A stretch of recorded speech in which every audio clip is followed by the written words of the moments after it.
Hi, I'm Ben Harrington from Rap Digital, and on my video blog this week we're going to be looking at 5 of the biggest mistakes that many small businesses make when they're trying to promote themselves online.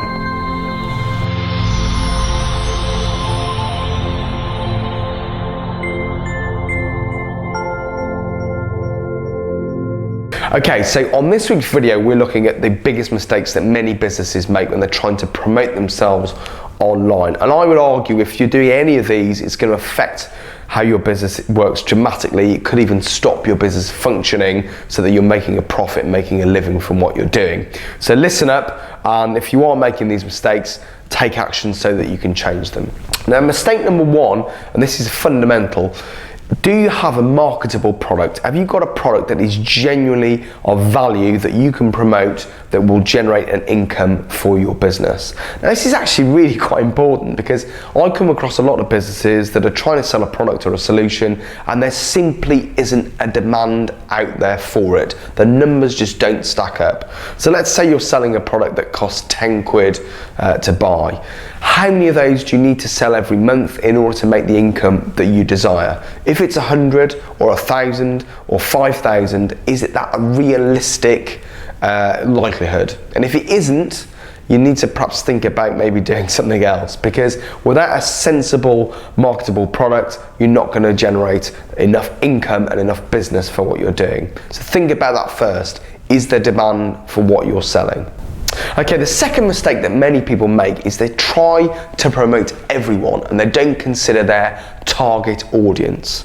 Now, your target audience is people who are most likely to buy into your product, and I will tell you now, every single business, bar none, has them. There'll always be someone that's more likely to buy your product than somebody else. That could be related to income, to age, to gender, could be related to whether they're a parent, where they live, all these different things, but there will always be someone that's more likely to buy into their product than someone else. Even with a product that has a global reach that millions of people buy into, you're more likely to buy a product if you fall into a certain category than if you fall into another category. And when you're running a small business, this is absolutely crucial. Now, why is this so important? You don't want to be attracting people to your website that are less likely to buy your product. If you sell a product that's more relevant for someone that's 35 and a parent, you don't want to be attracting someone who's 55 and isn't a parent. So really hone in on who your target market is, and when you go out to attract those individuals, you're going to have more success in attracting them to your website. So target marketing and being specific about your target audience is absolutely critical. Number 3 is you mustn't starve your marketing budget. I know many people that would love to be able to spend a couple of quid on acquiring a client, but realistically, is that likely to happen? Or do you need to have several people visiting your website in order to you convert one of them?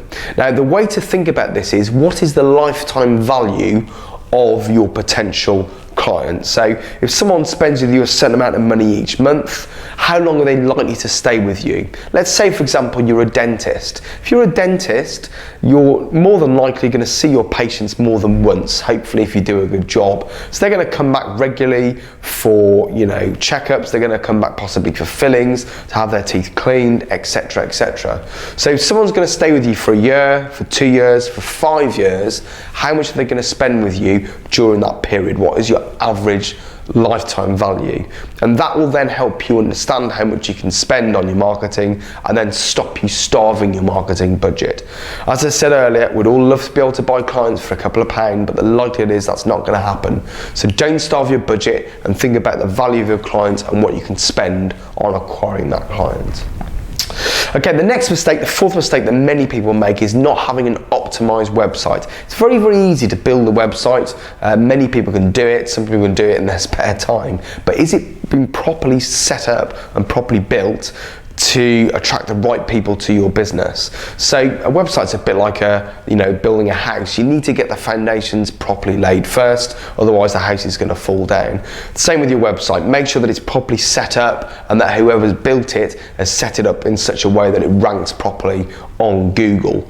You also need to add regular content to that website, and you also need to make sure when someone comes to that website that it's optimized for them to either buy from you or to get in touch with your business. If those things haven't hasn't happened, you're going to really struggle when it comes to selling your products online. So make sure you have a proper optimized website. And the final mistake that many people make, mistake number 5, is not maintaining some kind of database, some kind of list of people who have been in touch with your business. Now look, if someone's come to your website and has contacted you, or they bought from you before, they're interested in what you do.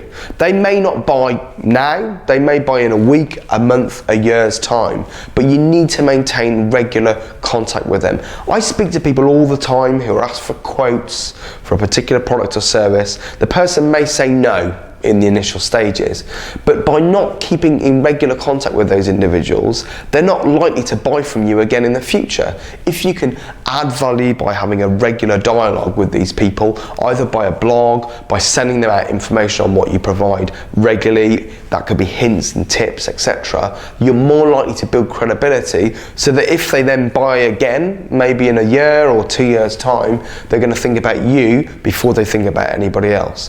It might be they've gone to one of your competitors and they've had a bad experience. So if you can get in that space so they're going to buy from you, then you're going to have a far more realistic chance of building your business. So keep yourself a database. That's tip number 5. That might be on a CRM tool, it might be just a spreadsheet. Maybe that's not the best way to do it, but at least then you're going to keep in regular contact with those people. Well look, I really hope you found this video of value. I have to say, if you're doing any of these mistakes, you need to change them in your business, and you should see a dramatic change in how successful your business is. If you've got any questions that have come about from watching this, please get in touch with me. My phone number and email address will come up at the end of the video. I really appreciate you watching. Thanks very much. I look forward to seeing you next time. Bye bye for now.